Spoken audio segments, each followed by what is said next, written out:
For the past 8 years now, at the highest academic levels, I've thought a lot about the MAGA crowd, the Make America Great Again folks, the kind with their unshakable convictions.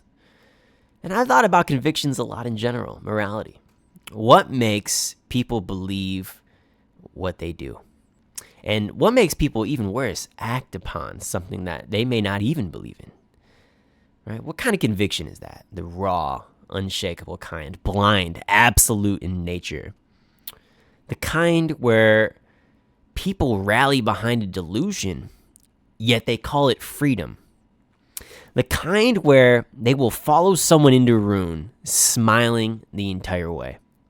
Now, you can try to reason with these people. I'll give you that. I'll give you credit for trying. But it gets you nowhere.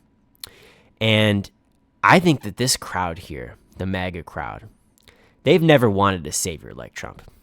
They've wanted a symbol. And now they have a God that they can touch. And so I've been seeing these clips here on social media for the past,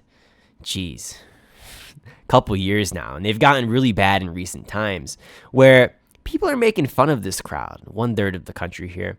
And no matter what Trump says or does, no matter how many times he goes back on his opinions, these people change their mind. Now, it's not everybody. And of course, once you show people these clips, of course, there are these pictures and images and screenshots caught in 4K. They'll look the other way. And they'll say, well, that wasn't me. But we know it was you. You've changed your tune a million different times. That or you've drank the Kool-Aid for so long that you don't even know what Kool-Aid tastes like anymore.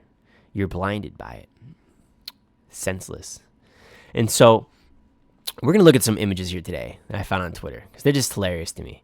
And I really want you guys to think about how true this is, right? I mean, and think about how scary this is, right? To have 1/3 of the country think this way, right? We have a picture here. It says, Trump is the president of peace, right? Remember, the no news war president. He's going to end the Ukraine-Russia war on day 1.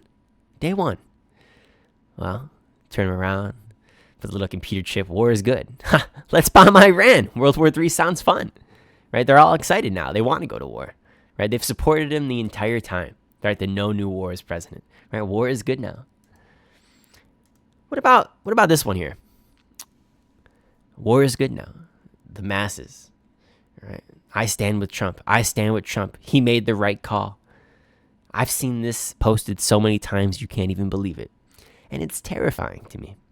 Their little Make America Great Again caps, right? They look at this guy trying to see hope, trying to see peace. But what are they going to get? A horror-filled sky full of missiles heading towards U.S. bases, maybe even our mainland at some point? All because of what? They wanted this symbol?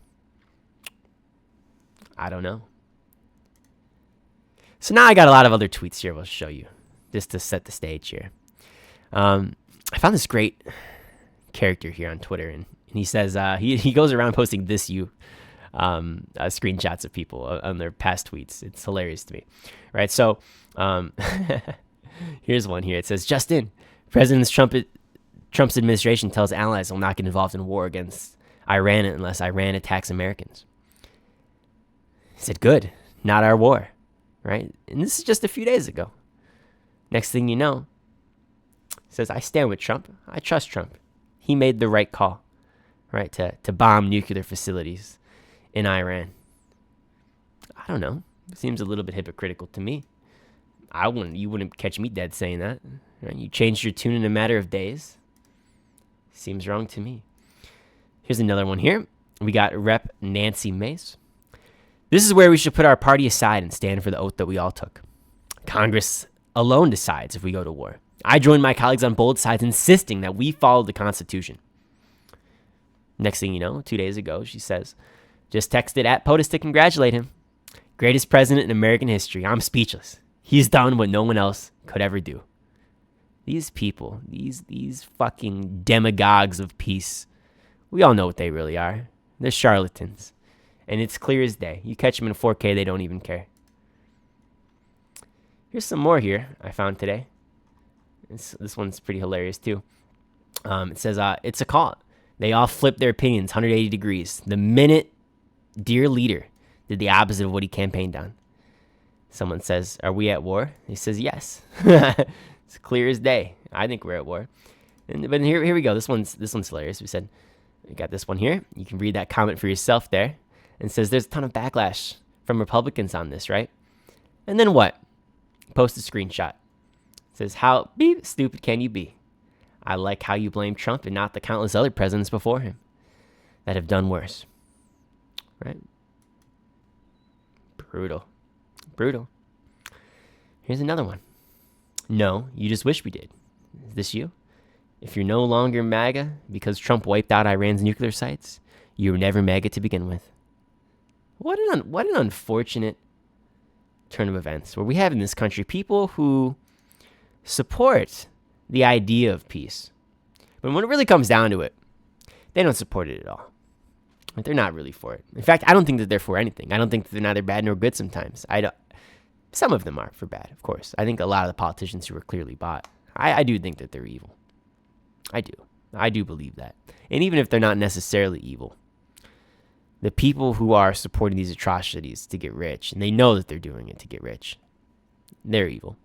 So even if the politician's just a mouthpiece, somebody who would have been in or out regardless, doesn't matter who it is, still supporting evil. And the people who vote for these politicians, do I think they're evil? Not necessarily. Sometimes I think that they do believe that they're doing the right thing, but I don't really think these beliefs are steadfast, right? I think if Trump were to come out tomorrow and say, look, we need to have like universal health care, for instance, right? I think a very solid chunk of Republicans would probably agree with him. And to me, that's scary. So it's not everyone, but, you know, it is a good chunk. And so, ladies and gentlemen, I encourage you all to do your research. I encourage you all to think clearly about issues. Don't follow the masses. Make up your own mind. Stay true to your own belief. Don't vote for someone who is going to take that away from you, right? Simply by their rhetoric. Say one thing, do the other.